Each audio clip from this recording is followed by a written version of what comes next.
ఆరోపణ వాటన్నిటిని మించింది మొన్న జరిగిన G20 సమావేశాల సందర్భంలోనూ ఐక్యరాజ్య సమితి వేదిక మీద కూడా కెనడా ఈ ఆరోపణ రికార్డు వినిపిస్తూనే ఉంది. కెనడాకు అమెరికా వహాటంగానే మద్దతు పలికింది. ప్రపంచ నేత్రాలు 5Iగా చెప్పబడే Canada, America, Britain, New Zealand, Australia నిఘా సంస్థలు ఎందుకు గొంతు కలుపుతున్నాయి అంటే ఇది నెమ్మదిగా మన దేశంపై ఒక ఉమ్మడి ఫిర్యాదుగా మారుతున్న మాట. వీటిని సకాలంలో సజావుగా పరిష్కరించుకోవాల్సిన బాధ్యత మన దేశంపై ఉంది.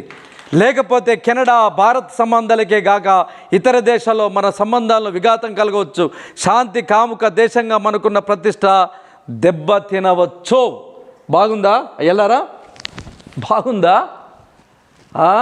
పెద్దన్నొచ్చిండు, చిన్నతమ్ముని పట్టుకుంటుండు, ఆ తోకను పట్టుకొని గోదావరిలో ఈగాలని మీడియా అంతా చెప్తుంది, కోడిగుత్తలు కూస్తుంది కదా.